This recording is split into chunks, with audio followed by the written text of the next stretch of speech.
Fala galera, beleza? Aqui é o professor Bruno Marques. Seja muito bem-vindo, seja muito bem-vinda à nossa primeira super aula. Nessa aula eu vou te ensinar a responder a uma prova discursiva mesmo sem saber o tema, tá ok? Mas antes de falar sobre esse assunto, antes de apresentar essa técnica, eu primeiramente gostaria de agradecer, né? Então, obrigado por você estar disponibilizando esse tempo aí, sentado aí nessa cadeira e me assistindo aqui, vendo esse vídeo. Então, eu prometo dar o meu melhor também para que você saia desse vídeo com um conhecimento novo, um conhecimento que te leve mais próximo ali à sua aprovação, né? E segundo, parabéns! Parabéns por estar assistindo esse vídeo, porque você está compondo aí um rol seleto de candidatos, né, que se preocupam de fato com a prova discursiva. E eu tenho diversos exemplos de que a prova discursiva realmente ela vem se tornando um diferencial na preparação do concurso, tá ok? E essa super aula, ela faz parte de um evento composto por 3 super aulas, né? Eu já vou apresentar para você como que vão ser essas 3 super aulas. Nessa primeira super aula, eu vou ensinar para você a como responder ao tema da prova discursiva sem saber o tema. Depois, na segunda super aula, eu vou trazer os erros fatais em concurso, aqueles erros que a maioria dos candidatos comete na hora de responder uma prova discursiva e que muitas vezes custa a aprovação. E, por fim, vou trazer um novo nível de preparação para a prova discursiva. Nesse novo nível de preparação para concurso, eu vou apresentar a Academia de Discursiva. A Academia de Discursiva é um treinamento, né, com foco, lógico, na prova discursiva, e ele é totalmente novo, não existe nada no mercado igual. Então, nessa terceira super aula, eu vou apresentar esse treinamento para você, beleza? Mas antes de começar a falar sobre a nossa técnica, eu preciso, antes de mostrar para você, né, a preparação para a prova discursiva, você precisa saber se de fato vale a pena estudar para concurso, está tendo concurso. E eu selecionei aqui para você alguns exemplos de concursos que estão previstos aí para 2019 e 2020. Dá uma olhada aqui. Na área de controle, a gente tem aí previsão para sair o concurso do Tribunal de Contas do Distrito Federal, Tribunal de Contas da União, Tribunal de Contas do Estado de Rondônia, Tribunal de Contas do município de São Paulo, Tribunal de Contas do município do Rio de Janeiro, também tem Tribunal de Contas Estadual do Rio de Janeiro, Controladoria Geral de Alagoas, Tribunal de Contas do Estado de Alagoas, Controladoria Geral da União, são todos concursos aí com edital na praça ou com o concurso já autorizado, já com banca definida ou para definir banca. Então, estão todos os concursos que já estão em andamento, tá? E não é só na área de controle que tem concurso. Dá uma olhada aqui, tribunal, na área judiciária, na área voltada aí para tribunais de justiça. A gente tem aqui, a Defensoria do Estado de Rondônia, que já tem concurso aí previsto, Tribunal de Justiça do Maranhão, que está até com o edital aberto, Tribunal de Justiça do Paraná, Tribunal de Justiça do Rio de Janeiro, Tribunal de Justiça do Pará, Tribunal Regional Federal da Terceira Região, Tribunal de Justiça do Estado do Rio Grande do Sul, Tribunal de Justiça de Minas Gerais e Tribunal de Justiça do Tocantins. Isso são só alguns concursos nessa área específica. Na área policial também tem previsão aí para bastante concurso entre 2019 e 2020, né? A gente tem o agente penitenciário aí do estado do Goiás, tem a Polícia Militar da Bahia, a Polícia Militar de São Paulo, tem também a Polícia Civil do Distrito Federal, Polícia Militar do estado de Goiás, aí tem aqui a Polícia Militar do Paraná, a Polícia Civil do Paraná, a Polícia Civil do estado do Mato Grosso do Sul e também os concursos em âmbito federal, que a gente tem a PRF e a PF com previsão de concurso aí até para o ano de 2020. Então, só por esse panorama geral aqui, já dá para ver que tem bastante concurso aí espalhado pelo Brasil inteiro. Então, vale a pena se preparar. E o momento, de fato, é justamente esse, né? Porque é o momento em que o edital muitas vezes ainda não saiu e você tem como se organizar para poder chegar na prova bem mais preparado, beleza? Então, vamos para o assunto dessa aula, né? Então, essa é uma das técnicas que vai compor o treinamento discursivo, que é como responder sem saber o tema. Então, para te mostrar como eu cheguei nessa técnica, tá? Como eu cheguei na técnica de como responder as questões sem saber o tema e como eu criei a academia discursiva, eu preciso contar um pouco da minha preparação para concurso, tá? Eu sou esse aqui, com a blusa amarela, e essa é a minha família, né? Essa aqui é a minha mãe, esse aqui é o meu pai, são as minhas duas irmãs, e esse é o meu irmão caçula, o Arthur, né? A minha família, ela nunca teve uma condição financeira muito confortável, né? Nossa maior dificuldade era em questão financeira. Por quê? Porque meu pai era o único que trabalhava fora em casa. Ele era o único que tinha recurso, né, para trazer para dentro de casa. E isso devido basicamente à situação do meu irmão caçula, do Arthur. O Arthur, quando ele tinha 7 meses de idade, mais ou menos, ele teve que ser submetido a um procedimento cirúrgico, e durante o procedimento cirúrgico houve um erro médico, e aí por conta do erro médico ele teve sequelas irreparáveis, e aí teve problemas mentais, etc. Então ele tem dependência física, dependência de fala, dependência de visão, então assim, criou uma série de complicações. E nesse momento em que ocorreu isso, minha mãe teve que se ausentar bastante do então trabalho que ela tinha para poder acompanhar meu irmão nas atividades. Médico, fisioterapia e um monte de situações, enfim. Acabou que ela foi demitida por conta dessas ausências, né? Então, a única fonte de renda em casa era o meu pai.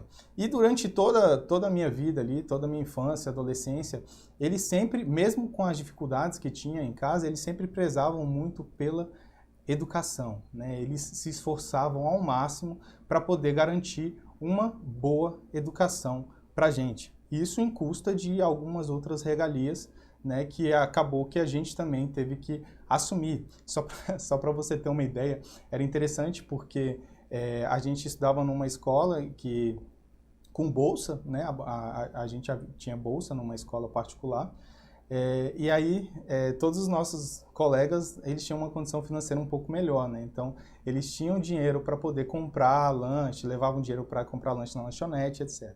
A gente, apesar de estar estudando na mesma escola, a gente não tinha a mesma condição financeira. Então eu lembro que meu pai comprava no supermercado ali daquele pacote de biscoito recheado, né? Aí ele pegava aquele pacote, dividia em 3 partes, e aí era um para mim, um para minha irmã e um para outra irmã. Então o nosso lanche ali eram 3, 4 biscoitos que a gente levava.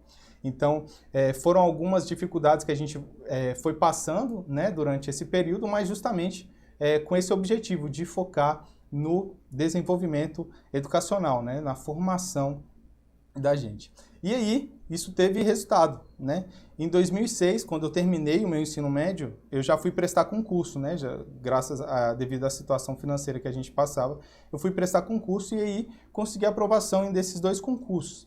Passei no Banco do Brasil e passei para o concurso de técnico da CAESB, né? E eu passei utilizando ali o conhecimento que eu tinha agregado ao longo da minha escola, porque preparar mesmo assim para o concurso específico eu não tive uma preparação adequada, ok? E aí nesse momento eu tive que foi em 2006, né? E aí depois de 2006 eu entrei para faculdade. Eu fui de 2006 a 2011 eu cursei a faculdade de Ciências Contábeis, tá? De Ciências Contábeis na UNB, e nesse período eu não fiz concurso, né? Então eu recebi aqui um salário na CAESB, que foi onde eu assumi, né, de uns R$1.000, R$1.200 por mês, e aí isso me bancava para eu poder fazer minha faculdade, e o que sobrava eu ainda tentava ajudar lá em casa com as despesas, com meu irmão, com as despesas de casa e etc. E aí em 2011 eu finalizei o ensino médio, finalizei a minha faculdade, e aí tive que tomar o meu caminho, tive que decidir o que eu ia fazer da minha vida. E aí eu tinha a opção de continuar no trabalho que eu estava ou ir trabalhar, procurar algo novo, né? E no atual trabalho que eu estava, no trabalho que eu estava, na CAESB, eu atendia ao público, né? E quem já atendeu ao público sabe que é um trabalho muito desgastante, né? Ainda mais lá na CAESB, que as pessoas iam só para reclamar da conta. Ninguém ia lá falar assim, ah, que legal, que massa, minha conta veio certinha esse mês, muito obrigado, CAESB. Não, era só para reclamar que a conta estava alta, que tinha sido mal atendido, etc. Então, era um trabalho que desgastava muito. E assim, tem gente que dá super certo com esse trabalho, não tem nada de errado. Agora, para mim, aquilo dali não era suficiente. Eu queria algo mais, eu queria até aplicar os meus conhecimentos que eu havia adquirido durante a faculdade, né? Então, eu decidi fazer concurso, né? Eu decidi ir atrás de um concurso público. E aí, assim que eu finalizei a minha faculdade, em 2011, surgiu o concurso para o cargo de auditor do TCU. Isso foi em agosto de 2011, né? E aí saiu o edital em agosto de 2011 e a prova era para daqui a 2 meses. Então, eu peguei, me matriculei num cursinho presencial, né? O cursinho presencial era 2 vezes o que eu recebia no mês. Então, assim, eu me apertei e utilizei aquele dinheiro ali. Eu falei, eu vou investir nisso porque realmente é algo que eu quero muito. Porque se eu passo nesse concurso, minha vida muda e esse dinheiro que eu investi aqui não vai ser nada frente ao salário que eu vou receber lá. Então, eu me matriculei no cursinho presencial, não sabia muita coisa sobre técnica de estudo, nem nada. Só fui, matriculei e fui. E aí eu trabalhava durante o dia, à noite eu ia para o cursinho. Quando eu chegava à noite do cursinho, eu ia estudar ou ia revisar a matéria que eu estava vendo. E muitas daquelas matérias eu nunca nem tinha visto na vida. Caía direito civil, penal, direito administrativo, caía também economia, contabilidade. Então, assim, era um concurso que caíam muitas matérias, eram mais ou menos 15 matérias. Ainda tinha prova discursiva, que eram 3 questões e mais uma peça técnica, e ainda envolvia aí uma quantidade imensa de matérias dentro de cada uma delas. Então, assim, era muita matéria para ver até a prova, mas eu caí de cabeça, assim, eu falei, vou realmente passar nesse concurso. E durante esses 2 meses eu estudava assim, final de semana eu ia para o cursinho de manhã, de tarde, de noite. Eu realmente me esforçava para poder estudar o máximo possível. E aí eu fiz a prova. E aí quando eu fiz a prova de auditor do TCU, adivinha? Reprovado. Mas eu fui reprovado, tomei uma rasteira nesse concurso, assim, que eu fiquei até desnorteado na época. Porque eu falei assim, gente, mas eu estudei 2 meses, como eu nunca havia estudado na vida. E eu não consegui tirar nem 40% da nota final. O que está acontecendo? O que é isso? Que concurso é esse? Será que é possível, de fato, passar nesse concurso? Né? Então, eu realmente assustei ali, porque parecia que o que eu tinha estudado não era nada frente ao que estava sendo cobrado. Né? E aí foi então que eu pensei assim, calma, se tem um concurso com esse nível de dificuldade, eu estudei bastante, né? Mas tem pessoas que passam. Será que é impossível passar? Não, existem pessoas que passam, então eu vou ter que ir atrás dessas pessoas e conversar com essas pessoas. Então eu comecei a criar um elo com essas pessoas que já haviam sido aprovadas. E uma dessas pessoas foi o Benjamin. O Benjamin, ele era auditor do TCU e eu fui conversar com ele e ele foi me explicando algumas técnicas, foi me explicando um pouco mais sobre concurso público. E o Benjamin, ele trouxe uma frase que aí mudou o meu jeito de ver concurso público. Ele falou assim, Bruno, em concurso não passa quem sabe mais, passa quem tira a maior nota.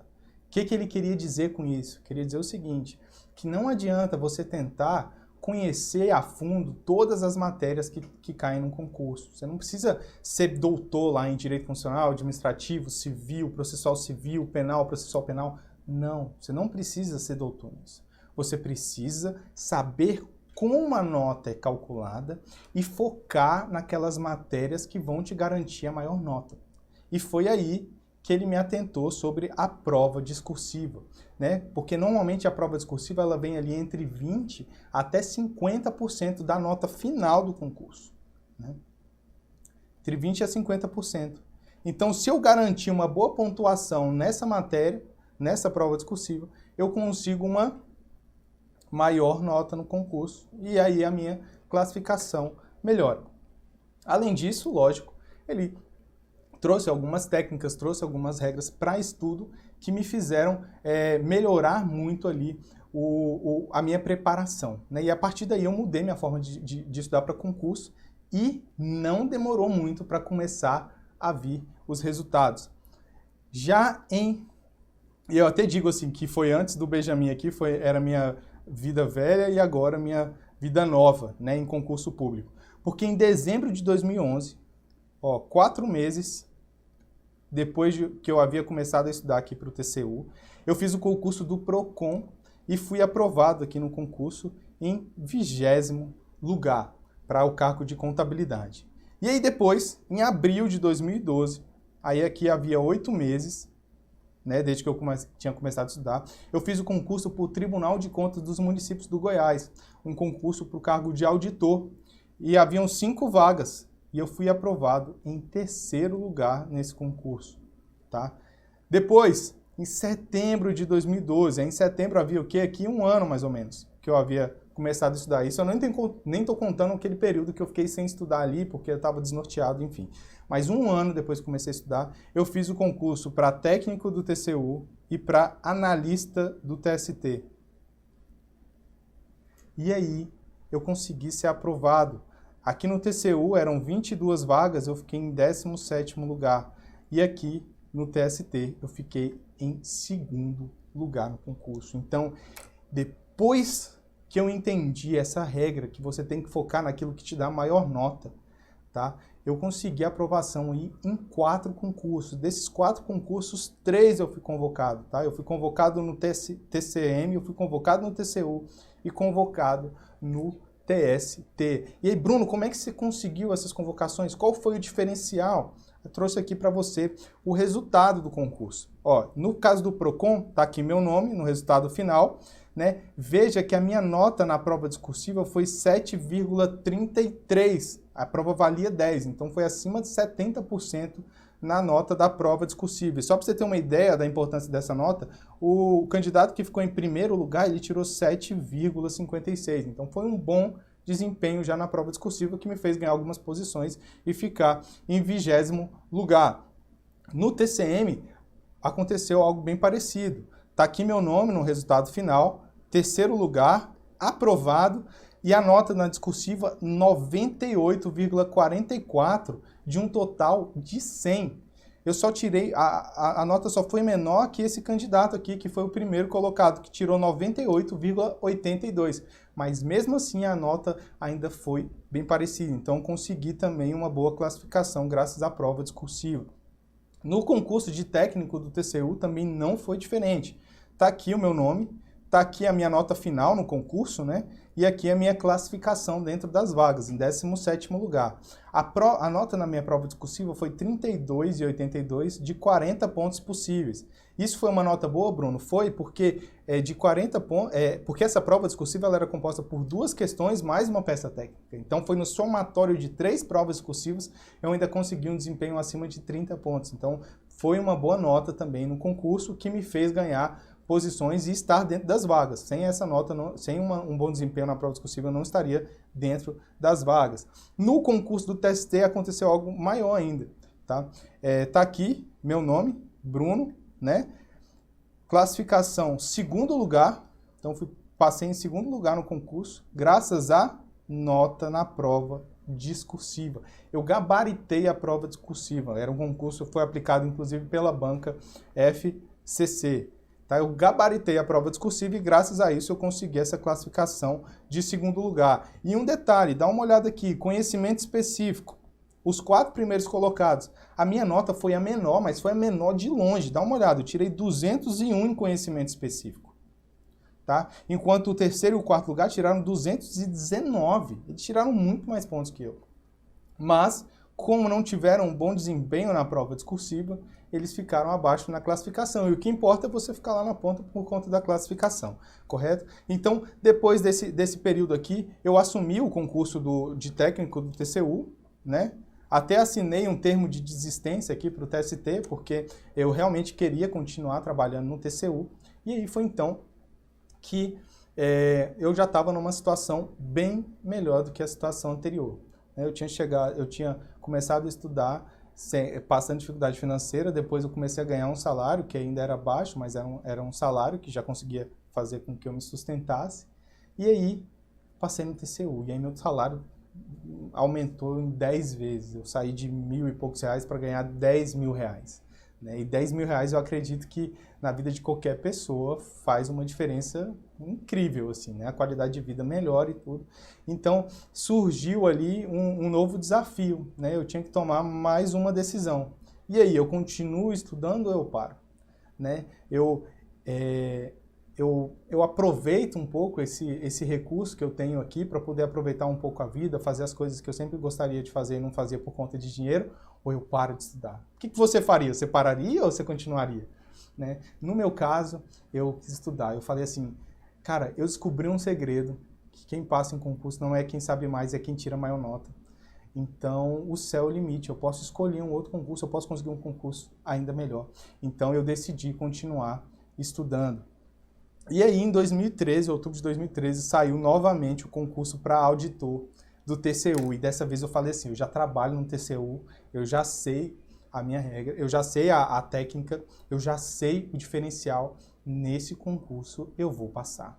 E aí, então, quando saiu o edital, eu comecei a estudar, eram 2, 3 meses ali até a prova, e eu também estudei com muito afinco, porque eu falei assim, eu vou passar nesse concurso.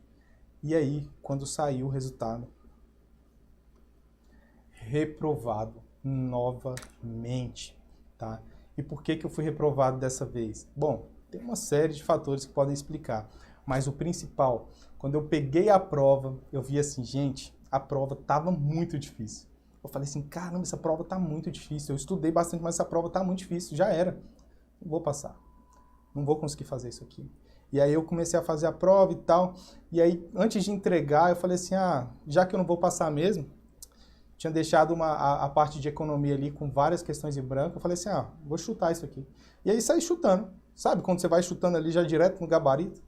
E aí, quando eu fui somar, eu perdi 2 pontos. Fiquei negativo, porque na prova do CESP é uma certa número errado. Então, eu fiquei negativo nessa prova do TCU de economia. E esses 2 pontos foi justamente os pontos que faltavam para eu poder estar na lista de classificação. Então, por achar que a prova estava muito difícil, que eu não ia dar conta, eu acabei me boicotando e fiquei fora dos candidatos classificados. Então, já fica uma dica aí para você. Se você se preparou, se você estudou, a prova veio difícil, tá difícil para todo mundo, então a nota média deve cair. Se vai cair, você tem chance. Se você estudou, você tem mais chance do que quem não estudou e pega uma prova difícil. Você concorda?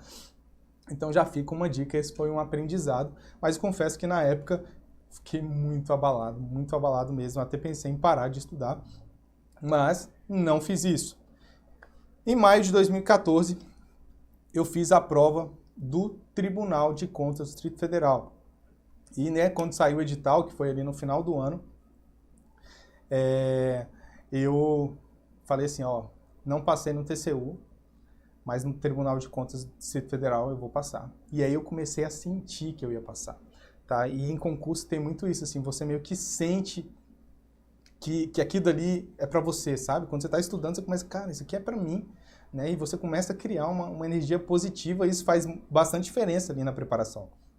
Então, em maio de 2014, eu fiz esse concurso para analista do Tribunal de Contas e consegui a aprovação. Eram 5 vagas no cargo de analista e eu fiquei em 3º lugar no concurso. Agora sim, eu estava no órgão que eu gostaria muito de trabalhar, que era o Tribunal de Contas. Deixa eu mostrar aqui, eu fiquei em 5º lugar, no total, 3º lugar em um total de 5 vagas. E era um local que eu gostaria de trabalhar, então tinha um salário excelente e eu falei, cara, é aqui que eu quero ficar, né? E aí, novamente, né, como a vida é feita de decisões, novamente estava aqui. Dá uma olhada aqui, só um detalhe referente ao Tribunal de Contas do Distrito Federal, estava esquecendo desse detalhe, olha aqui, meu nome aqui como resultado, 3º lugar, minha nota final no concurso, tá? E o meu desempenho na prova discursiva. Dá uma olhada aqui. Aqui valia 20, 20 e 40. E olha o desempenho, 17, 17, 35. Todas as notas nas provas discursivas foram altas. E aí, graças a essa pontuação aqui, a minha classificação foi lá para cima. Se não tivesse tido um bom desempenho, logicamente, não teria ficado dentro das vagas. Então, eu assumi o Tribunal de Contas do Distrito Federal, inclusive estou trabalhando lá até hoje, mas no momento que eu assumi, surgiu um novo ponto de decisão. E aí, Bruno? E agora?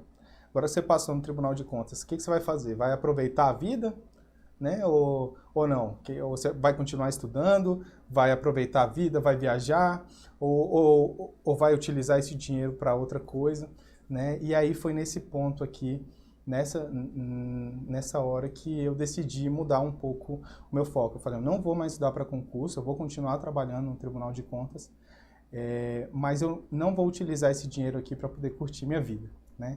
Na verdade, o que eu fiz foi utilizar o dinheiro para poder auxiliar aqui a minha família, né? Essa foto aqui é recente, está aqui meu pai, minha mãe, meu irmão, o Arthur, né? Minhas duas irmãs e minha esposa, né? Que era minha namorada na época, né? Então, o que eu fiz? Lembra que no início da minha história eu falei que minha família passava por situações financeiras e fazia todos os esforços possíveis para conseguir uma aprovação? Pois bem, para conseguir manter a educação da gente, né? Então, dentro de todos esses esforços, eles pegavam diversos empréstimos, às vezes entravam no cheque especial, cartão de crédito, enfim.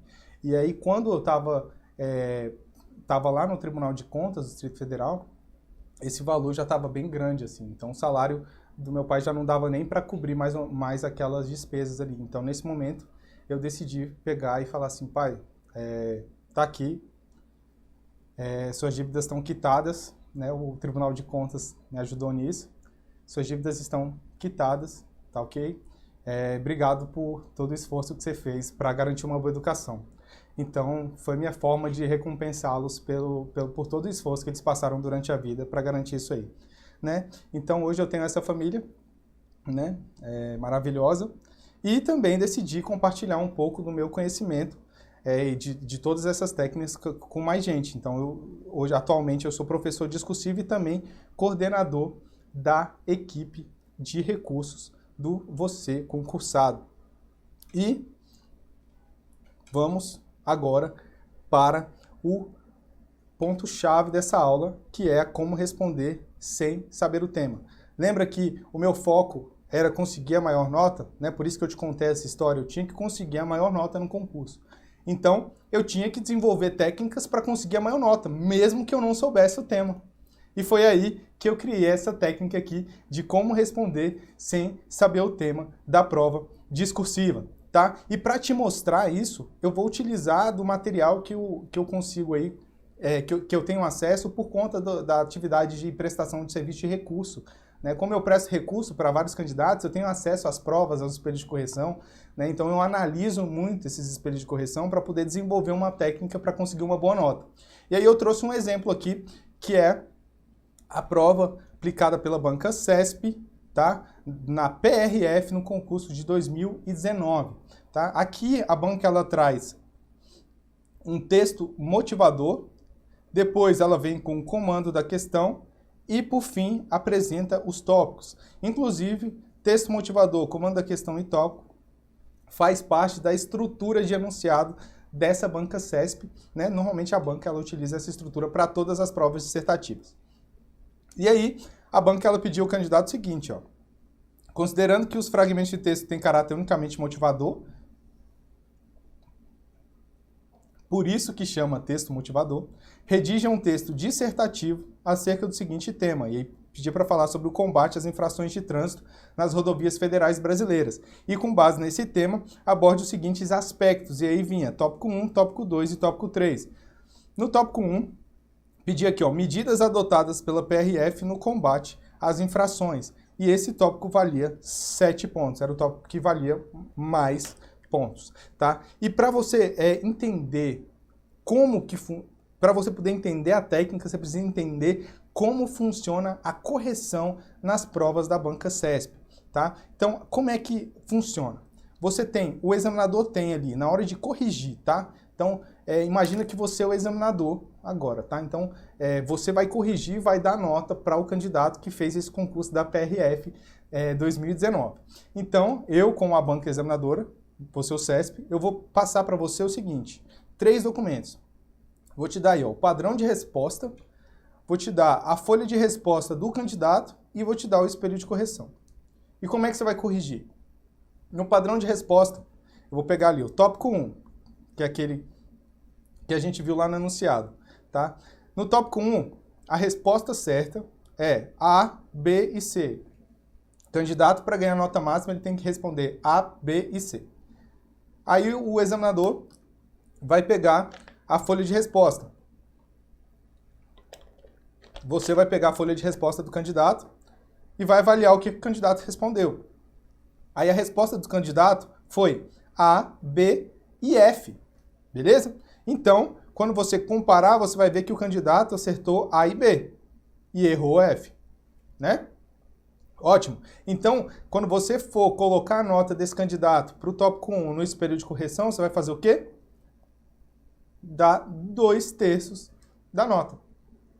Por quê? De 3, o candidato acertou 2. Então, a nota dele vai ser de 2/3. É simples assim. Como que funciona vamos trazer para a prática. Nesse caso aí da prova da PRF de 2019, tem aqui, ó, medidas adotadas pela PRF no combate às infrações.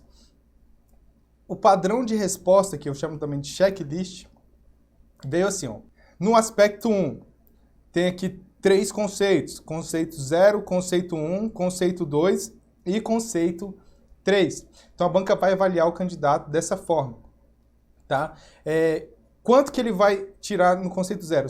Se ele não abordou o aspecto, a nota dele vai ser 0.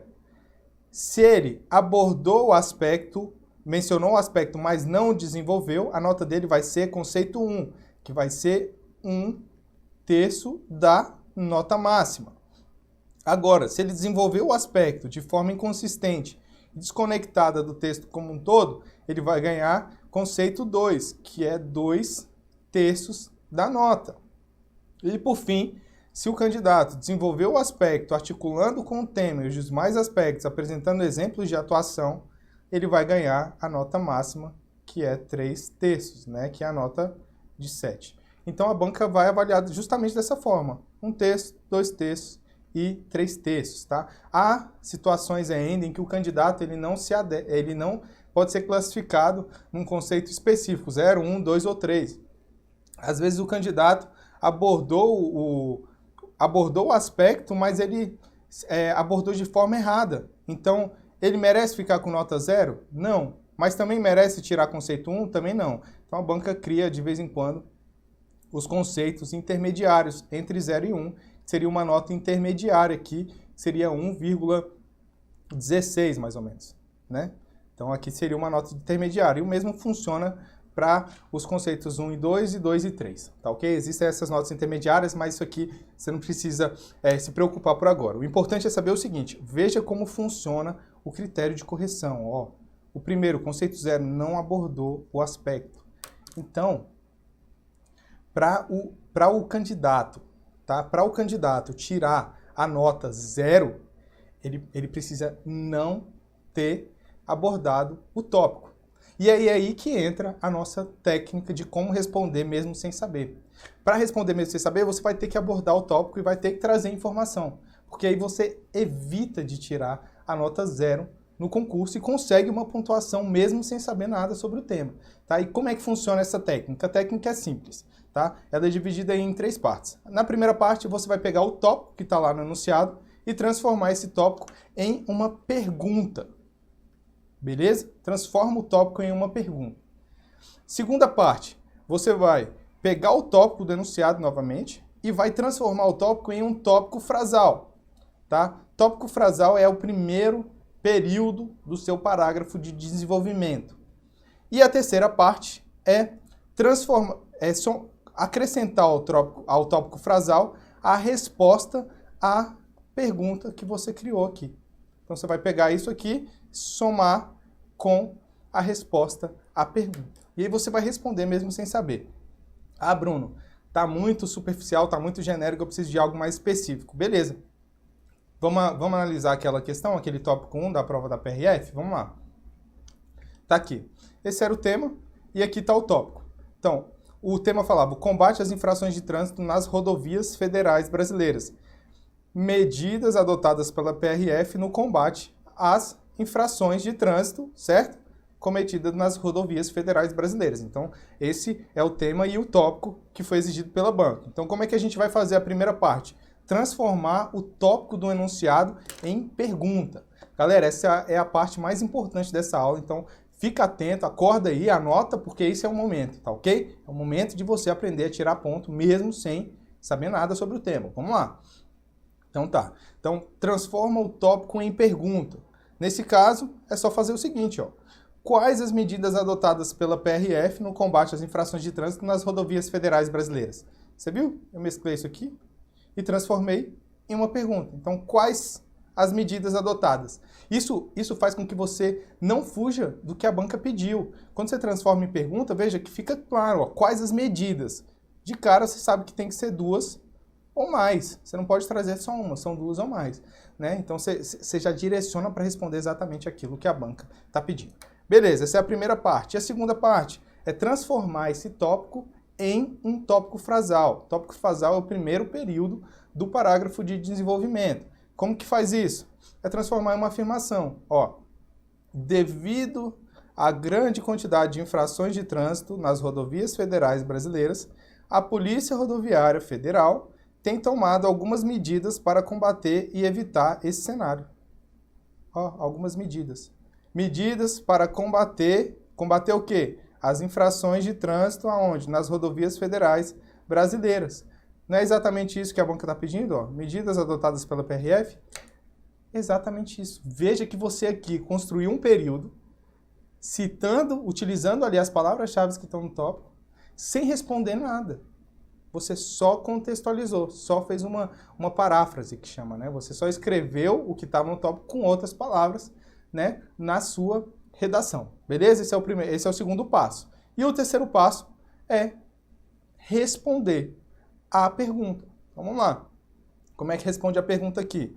Nesse caso, você vai somar esse tópico aqui, que você já fez, esse tópico frasal aqui, com a resposta à pergunta que você fez aqui, ó. Tá? Então vamos lá.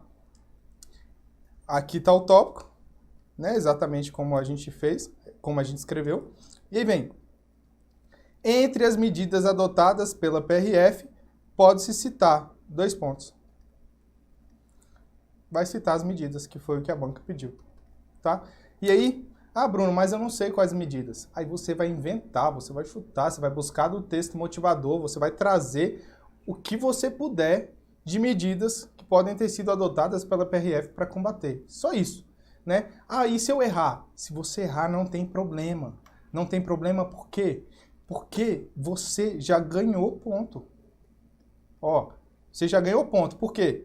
Ó, o candidato ele pode dar nota 0? Não pode. Por quê? Porque você abordou o aspecto.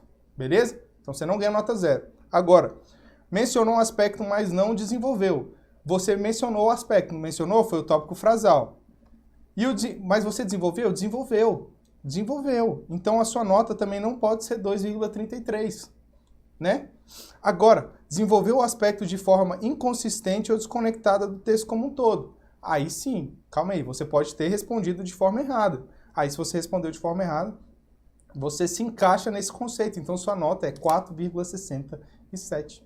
Você está entendendo como que funciona? Você não sabe o tema, mas você consegue tirar nota. Você tirou 4,67 de 7 pontos só por saber a técnica de resolver a prova discursiva. Você está entendendo como é que funciona o concurso? Você tem que estar preparado para isso. Até porque o seu concurso pode ser que você não saiba o tema. A gente nunca tem certeza de qual vai ser o tema da prova. Né? Então você precisa estar preparado para ir bem, mesmo se cair um tema que você não sabe. Né? E provavelmente vai cair um tema que talvez você não saiba. Então você precisa ir bem mesmo assim. E essa é a técnica que você deve utilizar. E você quer ver como é que funciona? Eu trouxe aqui para você um exemplo de prova, tá? Isso aqui eu retirei de uma prova real. Inclusive, eu tirei o nome do candidato para poder não identificar, porque, né? Para não expor o candidato, mas ele tirou a nota máxima nessa prova discursiva, e nesse tópico em específico ele também tirou a nota máxima, ele tirou 7 pontos, tá ok? E olha a prova dele, o que ele fez? Dá uma olhada. Primeiramente, é necessário abordar as medidas adotadas pela PRF no combate às infrações administrativas. Ponto. Esse aqui é o que? É o tópico frasal. O que ele fez no tópico frasal? Ele transformou o tópico do enunciado no tópico frasal. Ele utilizou a técnica. Veja que ele não respondeu nada, ele só falou que é necessário abordar as medidas adotadas pela PRF no combate às infrações. Acabou. Aí depois ele vem, ó. Amparado pela legislação brasileira, ele utiliza aqui um recurso de autoridade, que é outra técnica que a gente aprende no nosso treinamento, né? Esse órgão tem realizado, aí ele vai citar os exemplos, vai citar as medidas, ó. Realizados campanhas de segurança e educação para o trânsito. Aí dá um exemplo, como palestras educativas e a Semana do Trânsito. Além disso, aí ele vai trazer outra medida. A instituição realiza fiscalizações e abordagem nas rodovias federais, e o que contribui para melhorar a circulação de veículos, diminuir os casos de acidente e de cometimento de irregularidades de trânsito. O que ele fez aqui? Ele somou o tópico frasal com a resposta à pergunta. Ele apresentou aqui uma medida e aqui a segunda medida. Então, ele trouxe mais de uma medida. E aí, conseguiu a nota máxima. Veja que é uma redação simples, veja que não tem nada de extraordinário na redação, ele só utilizou a estrutura de forma correta e conseguiu tirar a nota máxima. É exatamente isso que eu aconselho você a fazer agora que você já conhece essa técnica de discursivo, beleza? Então, aqui a gente finaliza a nossa primeira super aula, né, que era como responder a uma questão de prova discursiva mesmo sem saber o tema, beleza? Então isso aqui a gente já viu nessa aula e agora na próxima aula eu te convido a gente analisar aí quais são os erros fatais que os candidatos cometem em concursos públicos, precisamente na prova discursiva, beleza? Se você tiver ficado com alguma dúvida, se você tiver alguma sugestão, se você quiser comentar ou quiser entrar em contato comigo, tá? Estão aqui meus contatos, você pode mandar um e-mail, você pode me chamar lá direto no Instagram, que é prof.brunomarques, tá ok? E também pode deixar seu comentário aí no YouTube ou no Facebook do Você Concursado, tá ok? Então, te espero na próxima aula, bons estudos e um forte abraço!